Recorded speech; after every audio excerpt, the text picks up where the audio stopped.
¿Es verdad que existe el purgatorio? Lo primero que hay que mencionar es que hay pasajes bíblicos que hablan muy claramente sobre la realidad del purgatorio.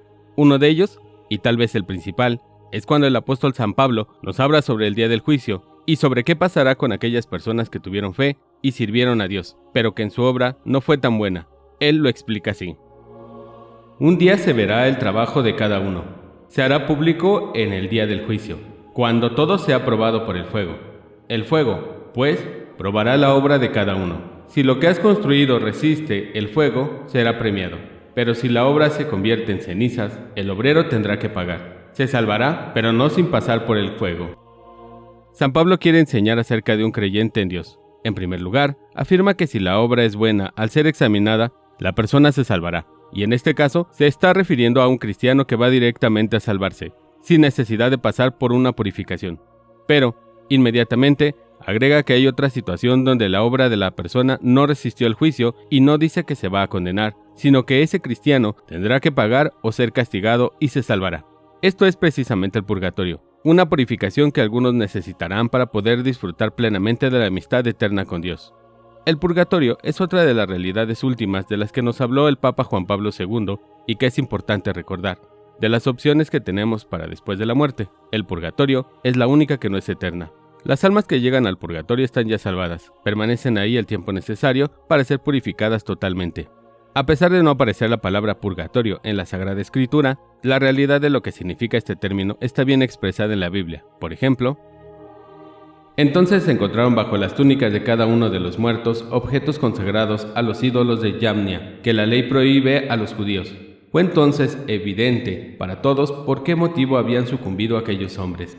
Bendijeron, pues, todas las obras del Señor, justo juez, que manifiesta las cosas ocultas, y pasaron a la súplica. Rogaron que quedara completamente borrado el pecado cometido. El valeroso Judas recomendó a la multitud que se mantuvieran limpios del pecado, a la vista de lo sucedido por el pecado de los que habían sucumbido.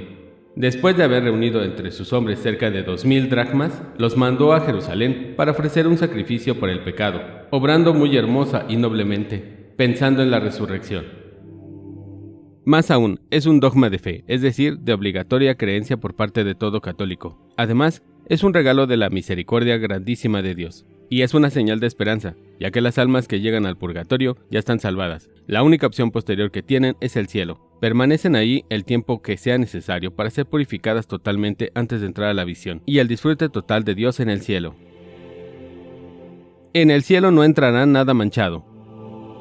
En la Biblia encontraremos que la existencia del purgatorio es una consecuencia lógica de la santidad de Dios, pues si Él es el 3 veces santo, o sea la plenitud de la santidad y perfección, entonces quienes estén junto a Él también deben de serlo.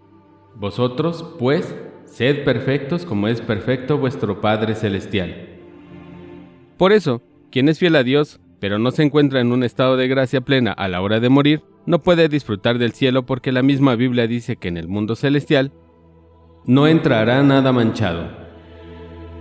Entonces, si un cristiano no puede entrar al cielo por tener alguna mancha o impureza, ni tampoco sufrir el castigo eterno, es claro que tendrá que pagar en esta vida o en la otra. Esto está escrito en la Biblia en palabras de nuestro Señor Jesucristo. Al que calumnie al Hijo del Hombre se le perdonará, pero el que calumnie al Espíritu Santo no se le perdonará ni en este mundo ni en el otro. Los padres de la Iglesia enseñaron sobre el purgatorio. En la Iglesia se ha creído en él desde los primeros tiempos. Aunque no utilizaban específicamente el término purgatorio, muchos padres de la Iglesia creían en su existencia. En su libro, Ciudad de Dios, San Agustín decía: pero hay penas temporales que unos las padecen solamente en esta vida, otros después de la muerte y otros ahora y después. Mas no todos los que han de sufrir tras la muerte penas temporales caerán en las eternas, que tendrá lugar después del juicio.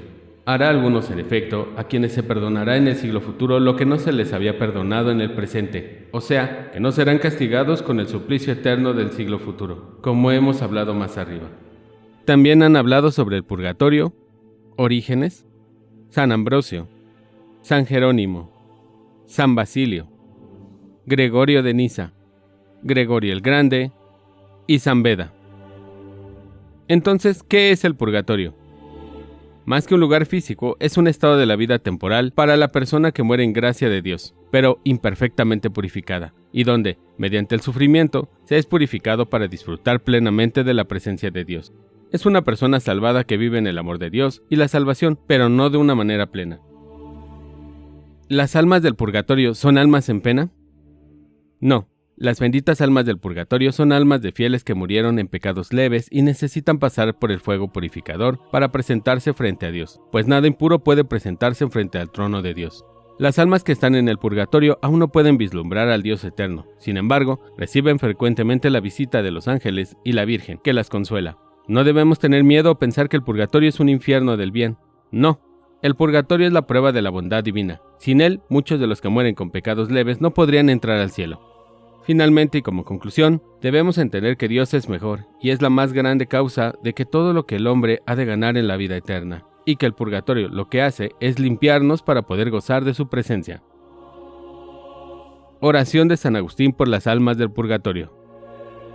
Dulcísimo Jesús mío, que para redimir el mundo quisiste nacer, ser circuncidado, desechado de los judíos, entregado con el beso de Judas, atado con cordeles, llevado al suplicio como inocente cordero, presentado ante Anás, Caifás, Pilato y Herodes, escupido y acusado con falsos testigos, abofeteado, cargado de oprobios, desgarrado con azotes, coronado de espinas, golpeado con la caña, cubierto el rostro con una púrpura por burla, desnudado, afrentosamente clavado en la cruz y levantado en ella, puesto entre ladrones, como uno de ellos, dándote a beber hiel y vinagre, y herido el costado con la lanza.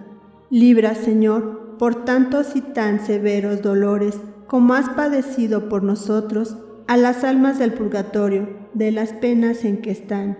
Llévalas a descansar a tu santísima gloria, y sálvanos por los méritos de tu sagrada pasión y por tu muerte de cruz, de las penas del infierno, para que seamos dignos de entrar en la posesión de aquel reino, a donde llevaste el buen ladrón que fue crucificado contigo, que vives y reinas con el Padre y el Espíritu Santo por los siglos de los siglos.